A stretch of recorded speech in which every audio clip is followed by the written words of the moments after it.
नमस्कार दोस्तों। आज हम बात करेंगे भारत की आज़ादी की उस कहानी की जो स्कूल की किताबों में अक्सर अधूरी बताई जाती है। 15 अगस्त 1947 को भारत आज़ाद हुआ, लेकिन क्या ये सिर्फ महात्मा गांधी की अहिंसा और कांग्रेस की मेहनत का नतीजा था, या इसके पीछे कुछ और सच्चाई छिपी है? भारत की आज़ादी की असली सच्चाई, ये शीर्षक हमें सोचने पर मजबूर करता है कि क्या हमारी स्वतंत्रता सिर्फ एक शांतिपूर्ण संघर्ष का फल थी, या विश्व युद्धों, ब्रिटिश साम्राज्य की दिवालियापन और सांप्रदायिक विभाजन की वजह से मिली। 1947 की कहानी शुरू होती है 1857 के प्रथम स्वतंत्रता संग्राम से, लेकिन असली मोड़ आया 20वीं सदी में। ब्रिटिश राज ने भारत को लूटा, लेकिन द्वितीय विश्व युद्ध ने ब्रिटेन को इतना कमजोर कर दिया कि वे भारत को छोड़ने पर मजबूर हो गए। हिटलर की नाजी सेना ने यूरोप को तबाह किया और ब्रिटेन की अर्थव्यवस्था चरमरा गई। कुछ इतिहासकार कहते हैं कि अगर हिटलर न होता तो गांधी का आंदोलन शायद दशकों तक चलता रहता, लेकिन पारंपरिक कथा में गांधी, नेहरू और जिन्ना को ही क्रेडिट दिया जाता है। आज हम इसकी गहराई में उतरेंगे, विभाजन की हिंसा, ब्रिटिश की चालाकी और वो सच्चाई जो अक्सर छिपाई जाती है। भारत की आज़ादी की कहानी समझने के लिए हमें पीछे जाना होगा। 1600 में ईस्ट इंडिया कंपनी आई थी व्यापार के बहाने, लेकिन 1757 के प्लासी युद्ध के बाद उन्होंने राजनीतिक नियंत्रण हासिल कर लिया।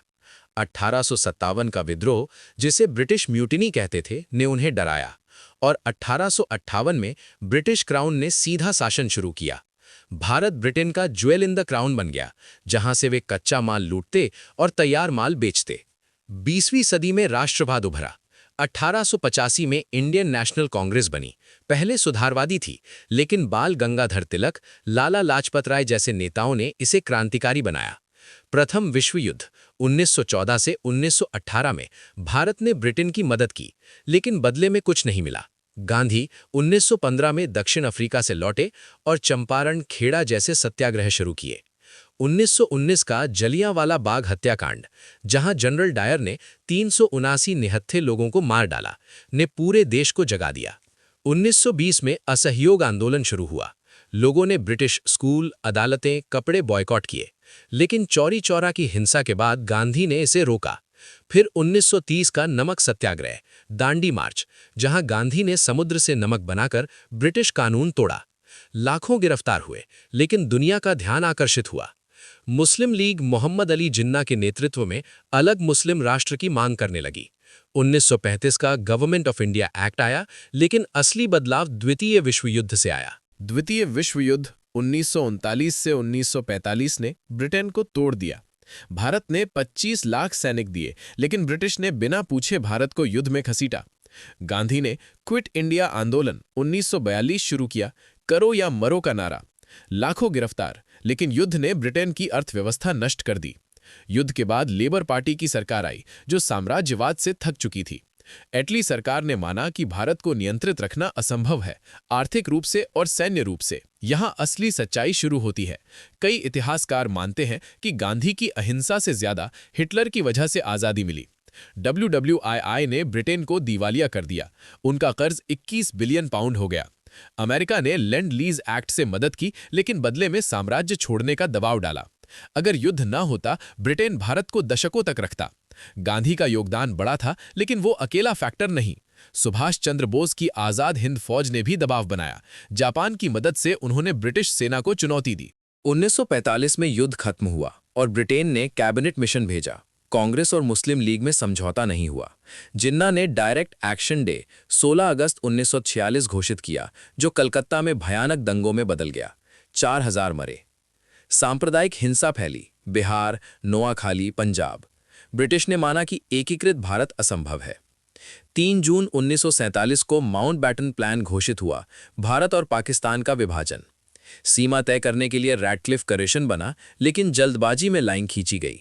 14 अगस्त को पाकिस्तान आज़ाद हुआ, 15 अगस्त को भारत। लेकिन खुशी की जगह खून खराबा हुआ। 1 करोड़ 20 लाख लोग विस्थापित हुए, 10 लाख मारे गए। पंजाब और बंगाल सबसे प्रभावित। ट्रेनें लाशों से भरी, महिलाओं पर अत्याचार। गांधी ने शांति के लिए अनशन किया, लेकिन 30 जनवरी 1948 को नाथुराम गोडसे ने उन्हें मार डाला। विभाजन की सच्चाई। ब्रिटिश ने डिवाइड एंड रूल नीति अपनाई। उन्होंने हिंदू मुस्लिम विभेद बढ़ाया। जिन्ना की दो राष्ट्र सिद्धांत कि हिंदू और मुस्लिम अलग राष्ट्र हैं ने आग लगाई। लेकिन क्या ये जरूरी था? नेहरू और पटेल ने विभाजन स्वीकार किया क्योंकि एकीकृत भारत में अराजकता फैलती। कुछ कहते हैं कि ब्रिटिश ने जानबूझकर जल्दी छोड़ा ताकि हिंसा हो और वे जिम्मेदारी से बचें। माउंटबैटन ने तारीख 15 अगस्त चुनी क्योंकि वो WW2 में जापान के सरेंडर की सालगिरह थी। रियासतों का एकीकरण, 565 रियासतें थीं। पटेल ने अधिकांश को भारत में मिलाया, लेकिन हैदराबाद, जूनागढ़, कश्मीर में समस्या। कश्मीर आज भी विवादित है। आज़ादी के बाद भारत गणतंत्र बना, लेकिन शुरू में डोमिनियन स्टेटस था, मतलब ब्रिटिश राजा अभी भी सिर पर। पूर्ण स्वतंत्रता 1950 में संविधान से मिली। अब आते हैं असली सच्चाई पर।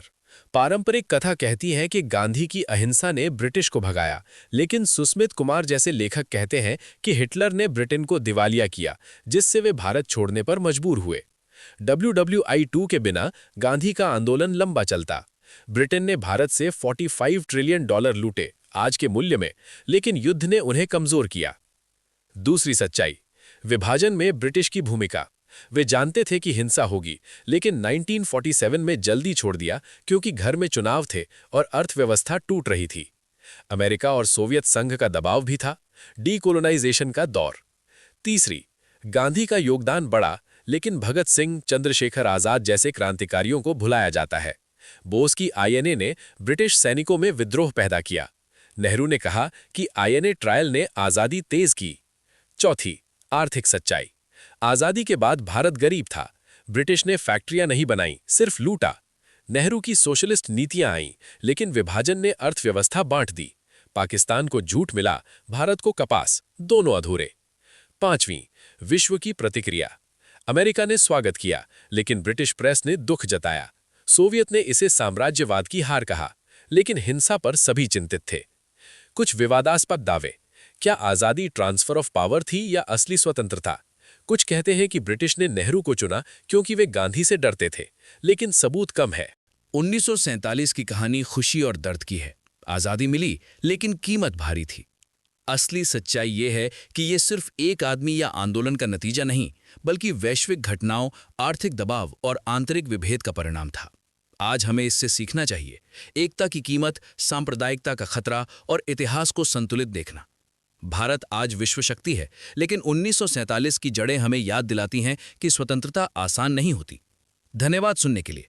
अगर आपके सवाल हैं, कमेंट करें।